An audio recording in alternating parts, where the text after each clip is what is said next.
All right, guys, welcome back. We're going to jump right back into a little bit more of the long road, which we had just had going on. And finally, I've got my camera back.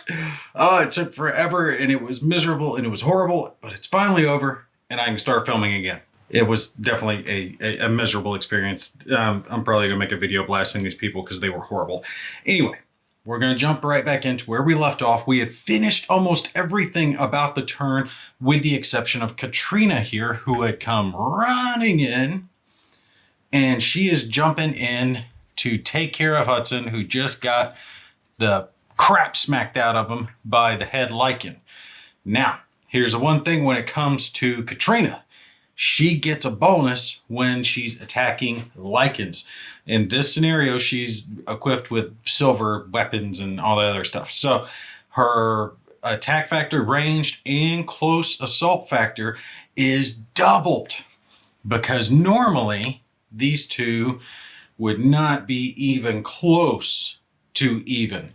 So she would be 8 attacking 18. It would be a massive deficit against her. But since she gets to double, it's actually 16 against 18. So she's run in, she's jumped in, she is sticking it to our lichen here, and they are going to have a close assault fight. This is to conclude the previous turn because that happens on the same turn. So everything else got done, it's all taken care of.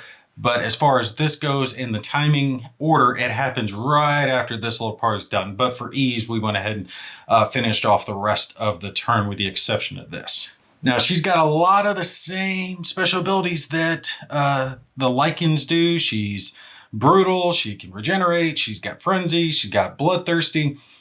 Big thing for us here is her brutal means that in close assault, she gets to roll 2 dice and pick the best. So that's really going to come into play for helping her out. And I also realized I did make a mistake when I was controlling Gennari here. But I don't want to go back and undo it because it played out that way. I had him already here at flip, right? Because I didn't disrupt him first. So we're going to leave him at flip, leave him undisrupted. The next hit he takes will apply a disruption to him. For these, they're a little more confusing for me since there's a health track to keep track of rather than the disruption, but he can be disrupted. So technically he should be at 5 and disrupted rather than flip and not disrupted, but the flip gives him a lot more power. So I'm going to err in his direction and leave him flipped, even though the disruption would technically give him 1 more health, but it would also reduce his combat factor by a fair amount and make this fight worse for him. All right, so she is attacking him, and the closest odds, I do believe, are going to be 1-to-1. I don't think anything else is going to apply. And see, this is the thing right here. Yeah, the disrupted. Because if he were disrupted, he would be defending at half. At half. She'd raffle stomp him. So, yeah, in the effort of fair play, I'm going to leave him where he is. We're just going to run it at 1-to-1, even odds for each of them. And the way this is going to work, though, is I'm going to roll 2 d10s, and the better roll is going to be the one that's picked, and that's because of her special ability. So she still kind of has the odds in her favor, but not as much as she would have had I played it exactly correctly. All right, so let's roll our d10s. Oh, that's why.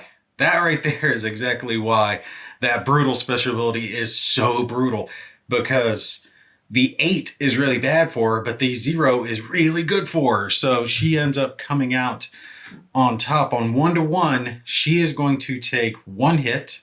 And I don't think she's got armor. She doesn't get the armor thing like the others do, right? Yeah, she doesn't get that. She just gets the double, right? And he doesn't have armor. The rest of these lichens have armor, but he doesn't. So he doesn't get to negate a hit either. So they're both just taking flat out what it is. She's going to take 1 hit. He's going to take 7. And they're going to have to make their saves here. So let's roll for it real quick. We'll roll for her first, since she's only got 1 to save for. And she saves it, so she's good. That means he's definitely getting disrupted. And popping back. So we're going to give him the disruption and pop him away from everyone just for now. All right, so that's going to eat a hit.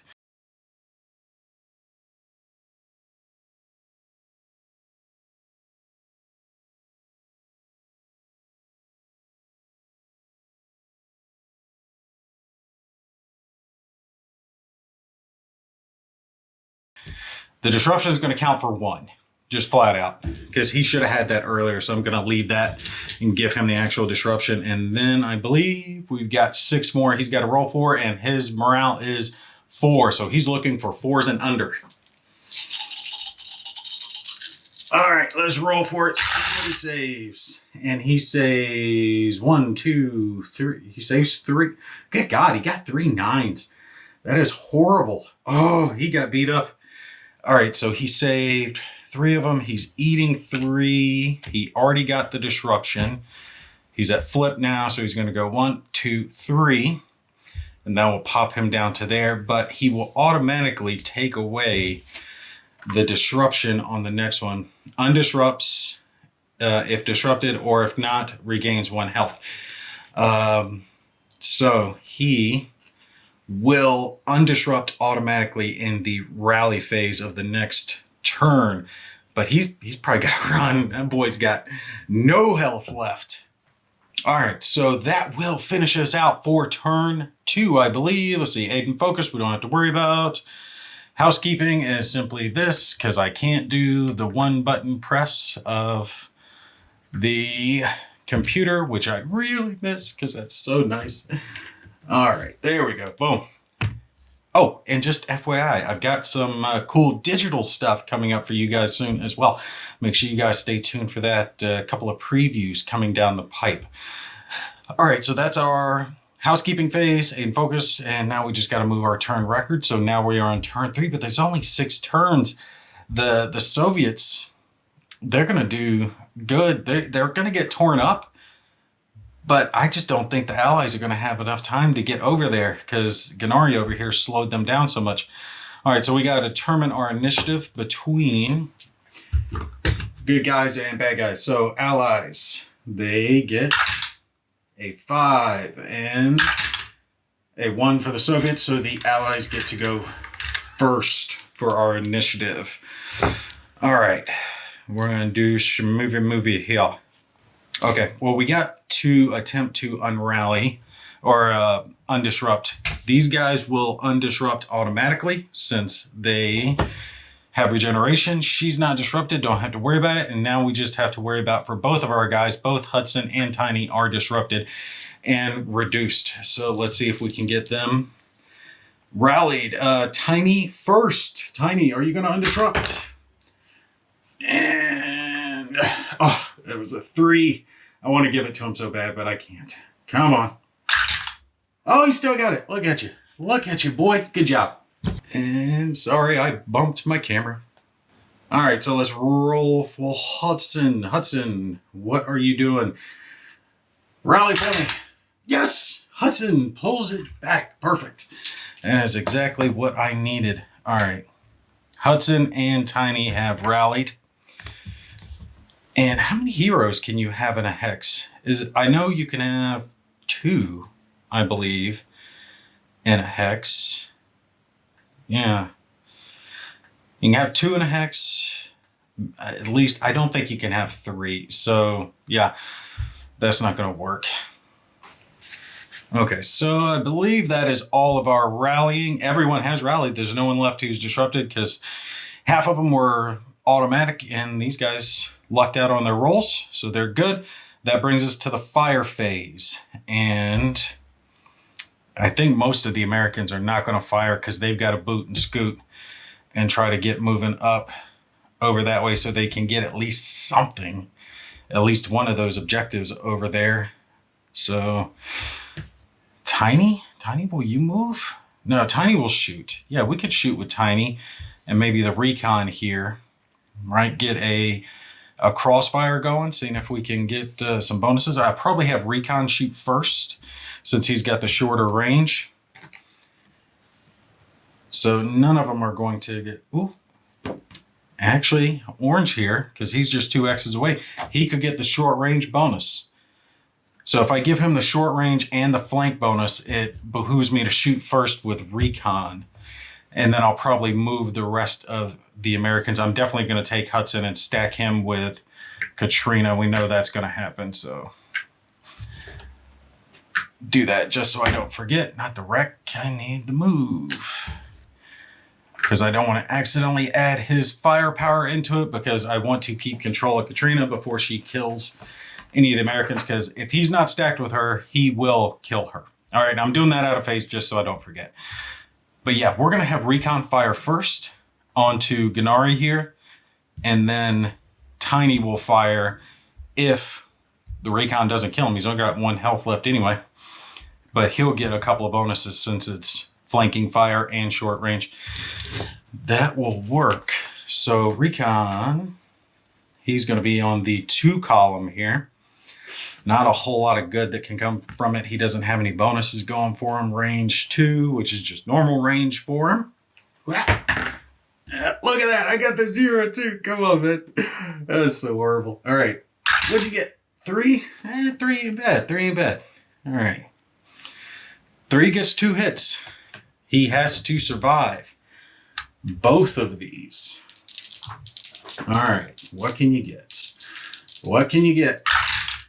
Oh, and he saves both of them. He saves both of them. Look at Gennari coming out, swinging, saying, I'm not going down without a fight. That's what I'm talking about. All right. He's fired. Tiny's going to fire. He's also on 2, but he's getting a short range bonus and a flank bonus because Recon already fired from this way, and now he's firing from this way. So Gennari is taking 2 separate fires. That will give him 2 bonuses, flanking and short range. So that's 2 column shifts. That's going to put him up to 6. That ain't bad. That ain't bad. Come on. Come on, Tiny. Bring the pain. 7. That ain't pain. That ain't pain, Tiny. You suck. Let's see. 7 is 2. He can survive it. He can survive it. Look at that. Oh, he fails 1. So he is disrupted. Boom.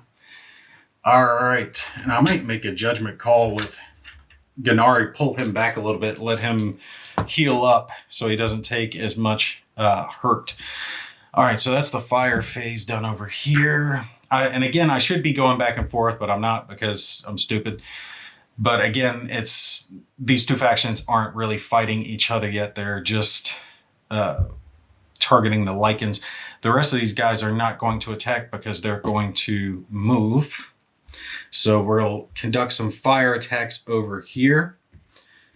I've got a Lycan here and a wreck and a building.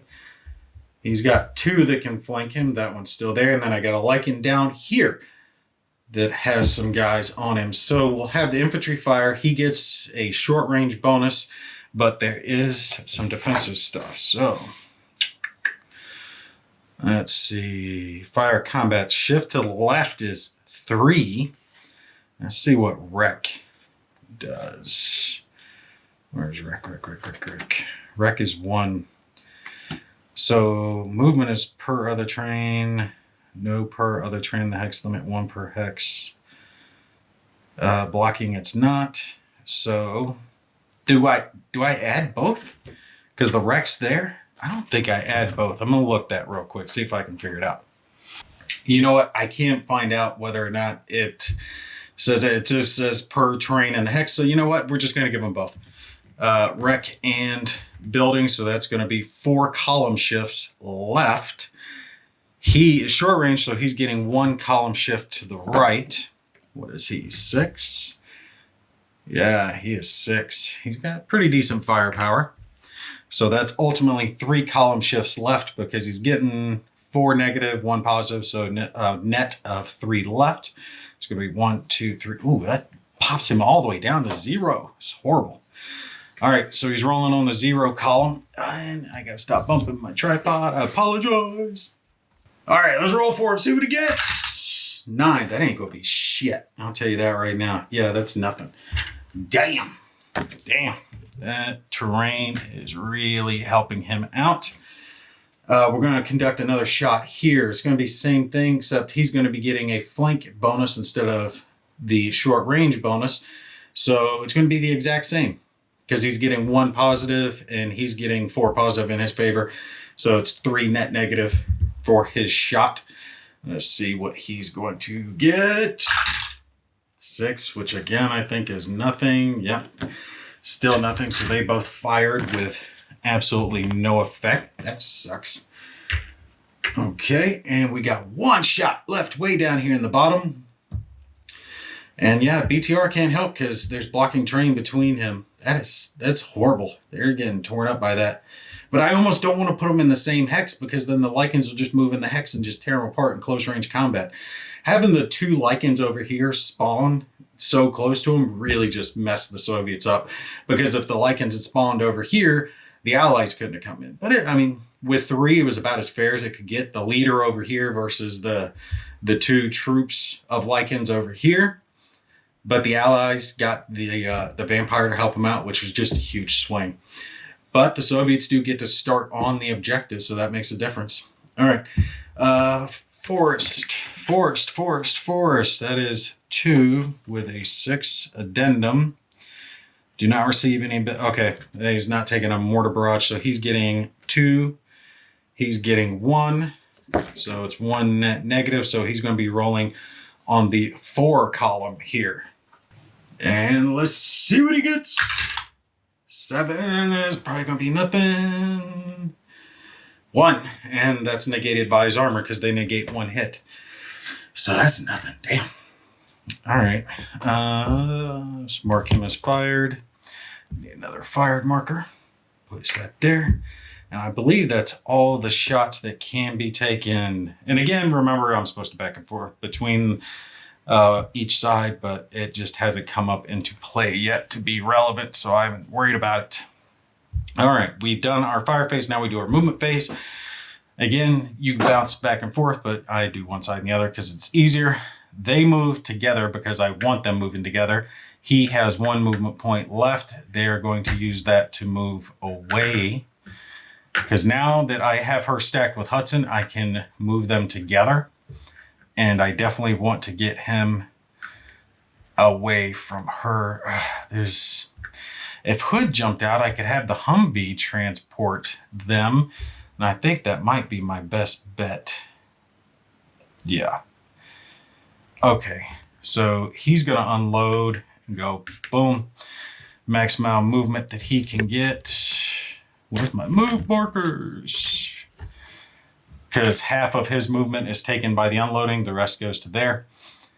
And they are going to move as far as they can there. And the Humvee is going to load up with them. And they can't move anymore because they've already spent their movement points. But at least this way, they can shoot up this road on the next turn. And I might be able to use her to get some damage going on over there. And this guy is still loaded and has 5 movement points. You know what? I think we're going to just leave Tiny as a sacrificial offering back over here. Maybe same with the recon. So either way that Billy Badass here goes, they can absorb the hits. That way the rest of the troops can move up. So it's 1, 2, 3, 4, 5. I could get all the way to there. Yeah, let's do that. Because I got to get them up. Yeah, perfect. Perfect.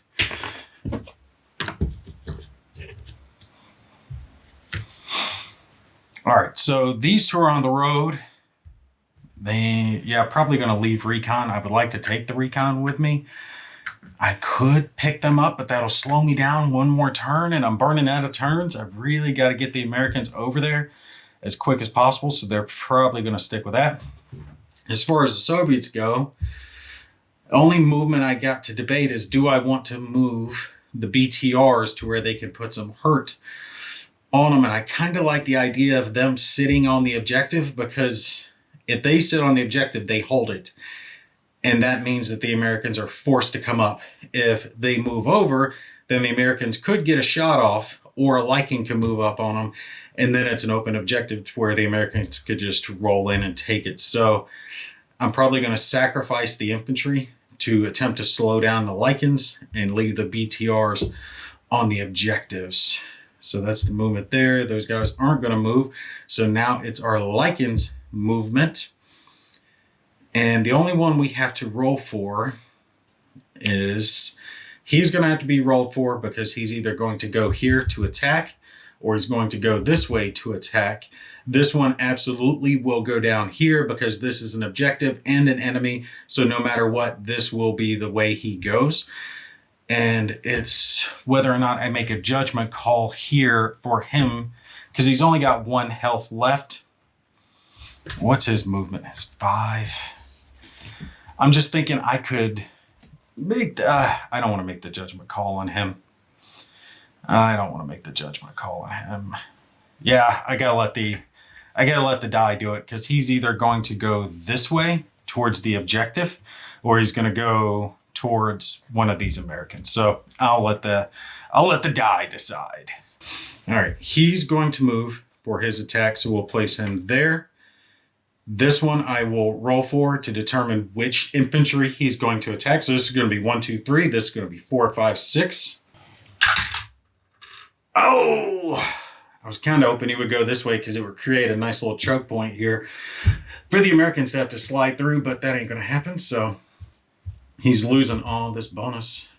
See, 1, 2, or that's 1 and 2, 3. He's going to go there and conduct an attack. And again, this will force him on the next one to absolutely go after the BTR because he's right next to the objective. So it looks like the 2 Lycans are going to be on the objective. So now we have to decide for Ganari, which way is he going? 1 through 5, he will be going towards one of the Americans. And if he rolls a 6, I'm going to just scoot him along to the right here towards the objective without engaging. And roll for it. And he got a 3, so he is going to go towards the Americans. Since these 2 are the closest, it would be better for him to go after him because he could kill him off really easy. This would be a tough fight for him. But he could cause some severe damage over here. So here's what we'll do. 1, 2, 3, 4, 5, 6 to determine which one of those he's going to go after. Oh, he got the 2. Oh, I was kind of hoping he would go here. I wanted to see that fight, but that's all right. And again, just for this game's purposes, I am ignoring the disrupted effect that is on them. Because otherwise, like I said in a previous video, all the Lycans would do would move away, regenerate, come back. They would take fire, get disrupted, move away, back and forth, back and forth, back and forth. I don't want to do that. So he's going to go 1, 2, and he will attack here. And I believe that is all of our Lycans. So we'll work our way left to right on this attack. He could die in this attack because he's got 4. And what is that? That's going to be 4 to 1. Ooh, that's going to be bad for you, Tiny. Sorry, buddy. You suck. You're sacrificed. You're dead. Yeah, that's going to be 4 to 1 when we round down because he's got 18 to 4. If he just had a little bit more, he could be in 5 to 1, which is almost impossible for him to take damage. So he's still got a really, really good chance of tearing this guy up. He is going to do a D10 roll. All right, let's roll for him, see what he gets. He got an 8. That is not good for him. That is not good for him. What is that, 4? Yeah, 4 to 1. 8 is 3 and 5. Ooh. Okay, so the attacker takes 3. He has to survive all 3 of these die or he dies. Come on, Ganari, don't die on me, boy. You gotta be kidding me. You gotta kid me. He's still sticking in there. All right, sorry, Tiny. You're probably dead, son. You're probably dead. You gotta survive 5 hits. And he wasn't disrupted, so everything was done right. But if he takes 2 hits, he is dead. He needs all 5 of these die to be 4 under, which, no way. Yeah, he's done. He survives 3 of them. But unfortunately, 1 hit will disrupt him, 1 hit will kill him. So both of the Soviets and the Allies have now lost 1 troop each. They've lost a character, they've lost a BTR, but we still have 2 Lycans left to run. Now these are actually a little bit better. They are 2-to-1 because those infantry have a close assault factor of 8. So 2-to-1, still the attacker's advantage, but I don't think anything else. Ooh. I keep forgetting to check the terrain assault, but I don't think that's going to matter. On it, it might affect that one. It's not going to affect him. Let's see. Buildings per... Okay, that's other terrain, the hex. So... Okay, yeah. I knew that I was reading something wrong on that. So it's leg on the left and armored fighting vehicles on the right. Knew I was reading that wrong. It's not attackers, defenders. That's attackers, defenders. So the leg units will get a defensive bonus down there. So no defensive bonus there, defensive bonus here. So this top one is going to be at 2-to-1. This bottom one is going to be at 1-to-2. So that's actually in the defender's favor. Not too bad. All right, so let's roll for top one, see what he gets. Oh my God, that is horrible.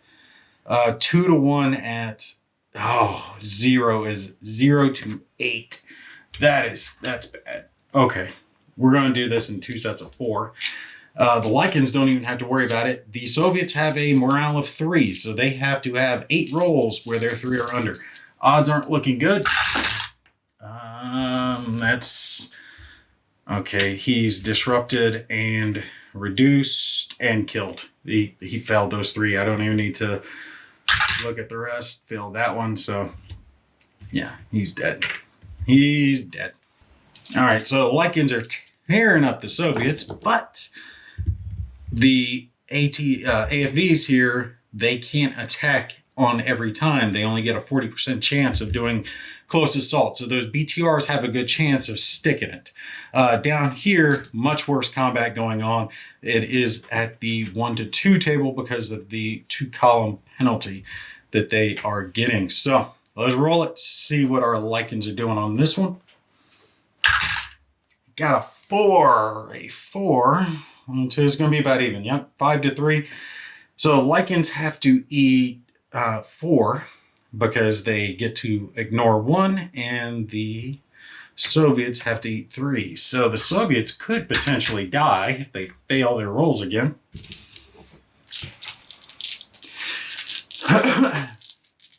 All right, let's roll for the Soviets real quick.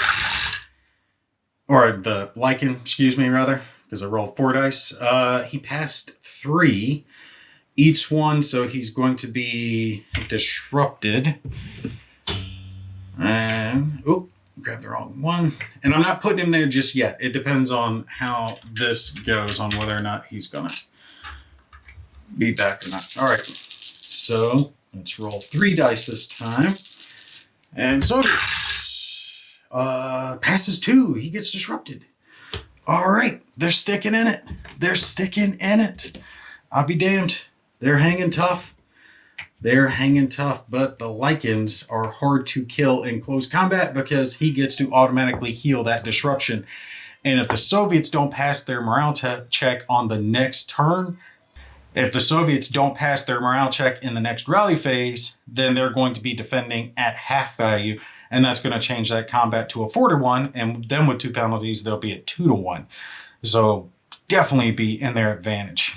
And I do believe that is all of them. So Gennari still in. Keeping him disrupted is keeping him from regenerating his health, so he's still close to dead. These Lycans are getting ready to push the objective, which will clear out A, but we still have 1 Soviet set of infantry here blocking the road to keep the Americans from pushing straight in. The Americans did all right in fighting off Gennari and got him pushed back, but they still have to get through the forest. And at a minimum, they can take 1 of the objectives. So if they take 1 objective and don't lose too many troops, they could end up winning the scenario based on points, because I doubt they've got enough time to flick around because they just don't have the turns left. There's only 3 turns left.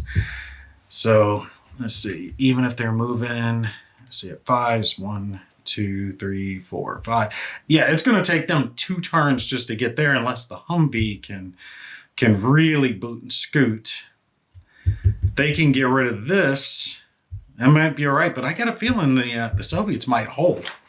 All right, but you guys stay tuned. I will have the rest of these played out very soon. Let's do our housekeeping, so we will be ready for our next turn. Get rid of our moved and fired markers. Pull his off. And I believe we'll get rid of this one. So they're still sticking in, but now he's probably going to just chill. Let that one infantry guy have to worry about him. I think that's all the rest of them. Yep. All right, so we will pick back up at the top of turn 4, and we'll see how the Americans do as they push through the forest here in the center, pushing for the 2 objectives, and see if the Soviets can hold off against this very severe Lycan attack that they are under, and if the Americans can outrun Gennari, who's chasing up their 6 right now. All right, but that's going to be it for me for this one. You guys take care. I will catch you in the next one.